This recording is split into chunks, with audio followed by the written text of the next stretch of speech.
So what happens in mild parental alienation? The child is reluctant. The child says, I don't want to go visit the other parent, but the child goes and is fine. So that's kind of the typical definition of mild parental alienation. In moderate, the child says, I don't want to go see the other parent, but the child goes and is typically oppositional.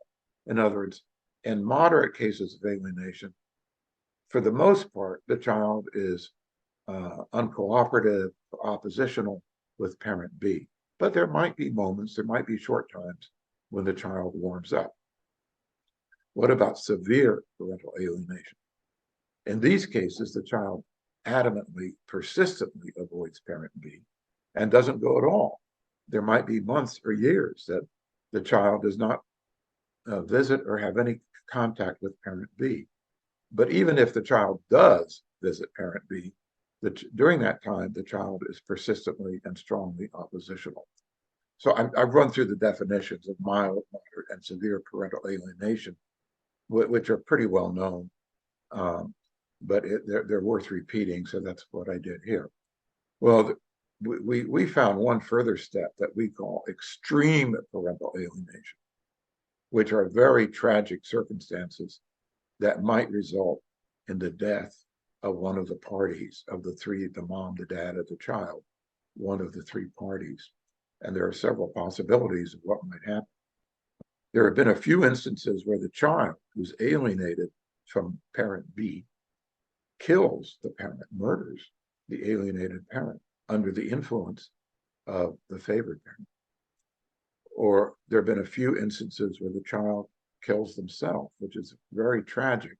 And I think that's because the child has become so disenchanted, so alienated from both parents, that the child doesn't sense any kind of support in his life, and he considers his situation hopeless.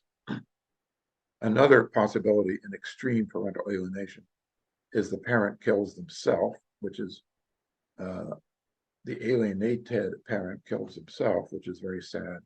Or occasionally there are murder suicides in which the alienating parent kills the child and then themselves.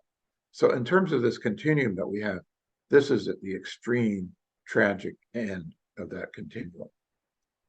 My colleagues and I have written up an article that was published a few months ago about extreme parental alienation, which is in this journal called the European Journal of Parental Alienation Practice.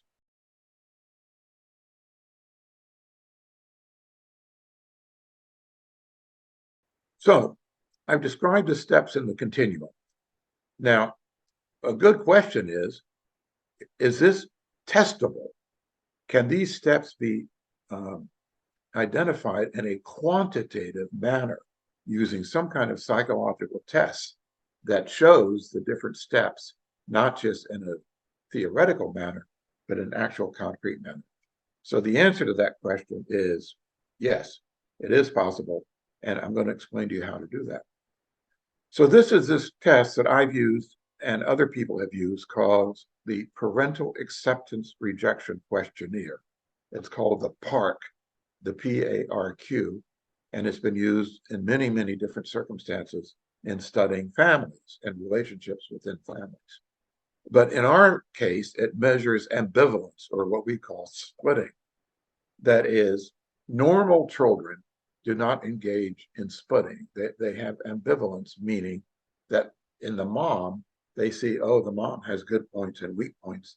And the dad, they say the dad has good points and weak points. But in alienated children don't say that. They say one parent is totally good and the other parent is totally evil. So that's a feature of parental alienation that can be measured with this test. And we've published this in a journal called the Journal of Forensic Sciences. And my colleagues and I published a couple of articles in which we showed that this test, the PARQ, can distinguish alienated from non-alienated children. And this is what it looks like, that on the right-hand part of this picture in red are severely alienated children. And on the part test, they have certain results, which, as you can see, are totally segregated from the children in blue, who are not alienated. Actually, if you look closely, you'll see that it's not 100% accurate, but it was 99% accurate, because one child, see that red spot right there over the number 55, the test number 55. It's blue, but there's one red line, which is there was one child who did not appear alienated. No, I'm sorry, who did appear alienated clinically, but who had normal results on this test.